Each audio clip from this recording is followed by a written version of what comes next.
I'm quite used to making my own hummus at home, but today I decided to add some beetroot in it, mainly because I want to be eating more nutrients. If you follow me on Instagram, you would have seen in a story of mine where I showed you my meal prep. I'm back to meal prepping, and soon I'll be back to macro tracking.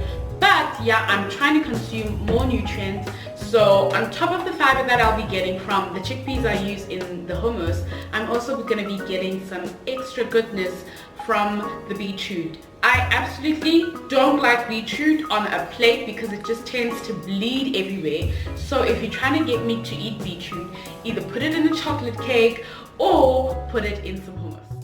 Most of the ingredients used in this recipe are ingredients that you'd usually find in your fridge or in your pantry, otherwise they're easily sourceable.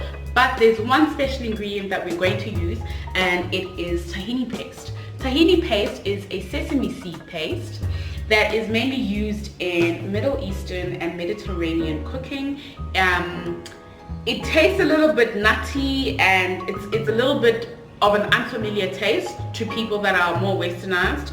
I'm African, but we're very westernized over here, so this is a different taste, and I don't use it often, mainly because I don't actually know what to pair it with. So that might be my homework, is to find more ways to use this tahini paste, because this is quite a lot to store in my pantry. We don't want it to go rancid because it is quite expensive.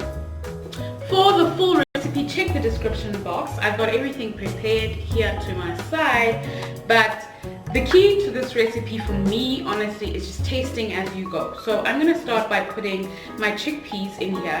These are canned chickpeas. I usually cook my own chickpeas, but they take forever. So just get them canned, take them out the can, rinse them thoroughly, because canned foods tend to have a lot more sodium and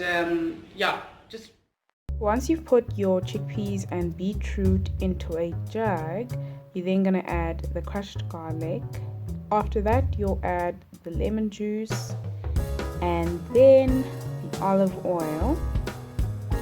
And finally, you'll add the tahini paste. For the amounts or quantities, check the description box.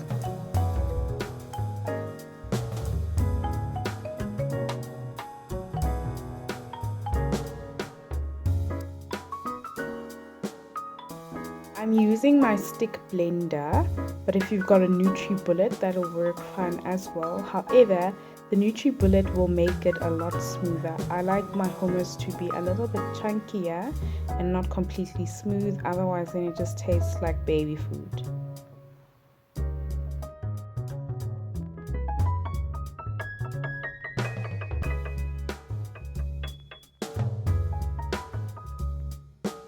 This is a really beautiful color, and I cooked my beetroot myself, but once again, just like the chickpeas, beetroot takes a super long time to cook. But if you do have the time, I'd suggest you do that, because like I mentioned, canned food tends to have a higher amount of sodium. That's how they preserve the food.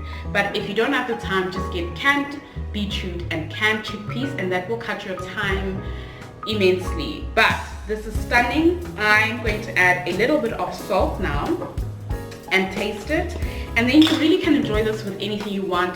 Pita bread, rice cakes, some crudités cut up, celery, carrots, some tomatoes. Stunning. This makes a really simple snack.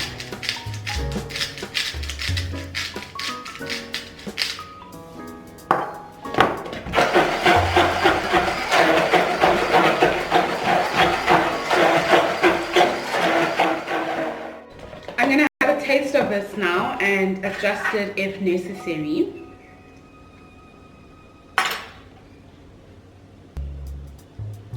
It's I'm speechless. I can't talk. It's brilliant. It's so good.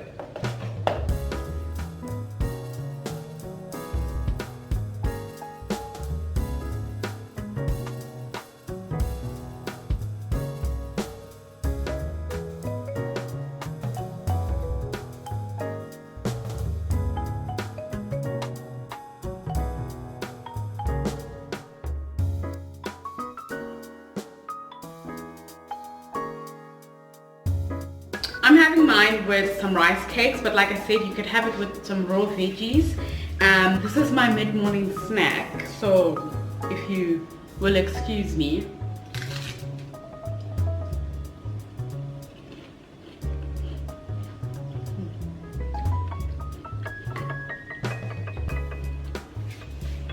That's it from me today.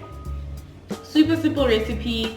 You could literally make this. It should last you about 3 to 4 days if you eat it like I do, which is a lot.